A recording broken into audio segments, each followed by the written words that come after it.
Hello, everyone, and welcome back to the Rosa and Rubini podcast, Making Sense of This World. My name is Manas Chavla, and as always, I'm really pleased to be joined by CEO and Head of Research, Brunella Rosa. This week, we're covering Fico's victory in Slovakia and what that says for the shifting equilibria in European politics. Brunella, we saw quite the outcome. Usually Slovakian sort of general elections don't really make headlines. They did this time. How come? And could you please set the scene for us? Yeah, you're right. Generally, Slovakia doesn't make headlines. It's a small country and it is not able to change global equilibrium, of course, as for many other regions and countries we discuss about. But this time, I think it deserves some attention.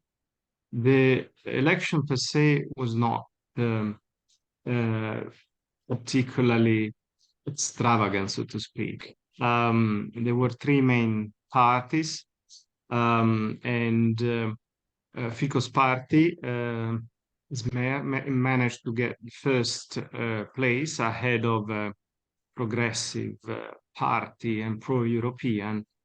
And in third position, there was another party that was formed after a splintering from SME. So, of course, there's an issue of no party reached more than 25% of votes. In fact, even Mayor finished at 23%, which means that, of course, coalitions will need to be formed. So, to some extent, from a pure electoral perspective, it's not particularly strange what happened there. What really matters is who won and how he won. So, Robert Fico is not new to European politics. He's been in power almost uninterruptedly between 2006 and 2018, which for European leaders is a very long time. His mandate was interrupted by the killing of a journalist, Jan Kuciak, who was investigating on the links between some of the members of Fico's party and some of his closest aides with mafia environments, in particular the Calabrian 'Ndrangheta.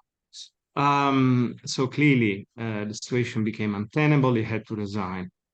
Then his party almost disappeared, and so people thought it's the end of it. Guess what? It wasn't. He tried again 5 years later, and he won. And he won on a peculiar platform, which was somehow anti-European and pro-Russian in the period in which Russia waging a war against Ukraine, as we know. And this risk really breaking the unity of the European front in the war. Absolutely. And what are the sort of key implications of this big surprise, not only for Slovakia, but for Europe and the rest of the world? Yeah, so first of all, as I was saying, the unity of the European front in supporting Ukraine might be somehow dented. And let's not forget, uh, even the smallest countries sometimes have veto power on important decisions. And when it's about war, weapons, army, and stuff, this kind of legislation most of the time, or decisions most of the time, require unanimity, which means that if the front is not united, some of the decisions might not taken. And this happens at the time when even Joe Biden is having hard time ensuring support to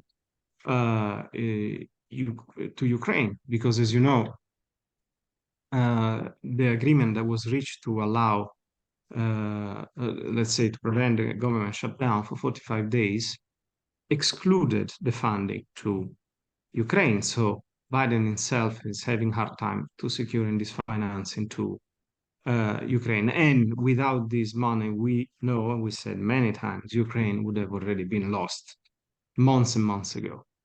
The second is that um,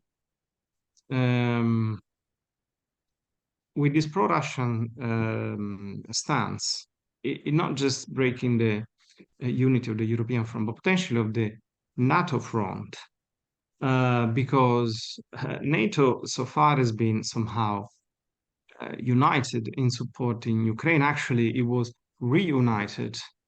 You remember the expression by Macron that NATO was brain dead just a few years ago, and guess what? Now it's again at the center of attention, fully operational, actually enlarged to Sweden and Finland. But this enlargement to Sweden is already being put under further conditionality by the Turkish president Erdogan. So having another country that start questioning the current position of NATO, which is full support to Ukraine, might not help. And all this is happening when even the closest advisors to former Chancellor Merkel are saying that her chancellery left the country way too tied to Russian gas, and that was somehow a mistake. So it all seems pretty bleak, in terms of this election outcome. I mean, is there a silver lining here? Is there any bit of positive news? Yeah, the only if you want to call it that way for the pro-Europeans, as we know, there's a so-called Visegrad group that comprises Poland, Hungary, the Czech Republic, now renamed Czechia, and Slovakia, that somehow have constituted a group within the EU that has been most vocal in a number of occasions. But this group now is as divided as ever. Now, Poland and Hungary are still subject to the Article 7 procedure, which effectively could lead to the suspension of voting rights. And for the time being, they have suffered the suspension of aids, of financial aids, which is already important enough for developing economies as they are. While the other two countries are not. But then also you have Poland is resolutely pro-Ukraine in spite of the recent noise made by Morawiecki because of the subsidies that his agricultural sector is not receiving or not receiving enough. But we know that Poland has been very much pro-Ukraine the last few months, while Hungary has been a bit on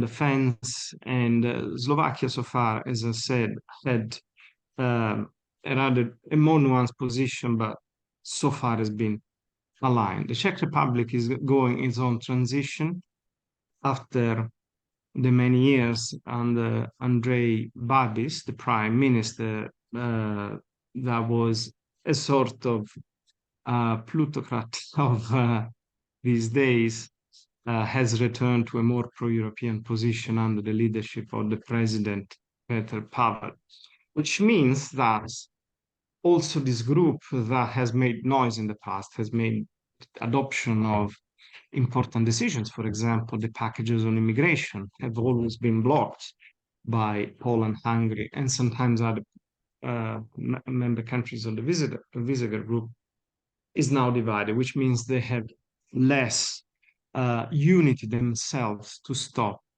those decisions. However, as I said, whenever unanimity is required, even one country can make the difference, and that's the reason why we spoke about Slovakia in this occasion.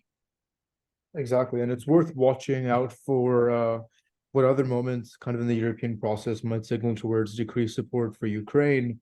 Marine Le Pen seems to be a name that never goes away in French politics, and certainly has a real chance of becoming the next French president in 2027. So this is a thread that we'll continue to watch for the years to come. As always, Brunello, thank you so much for your time and insight. Thank you. Until next time.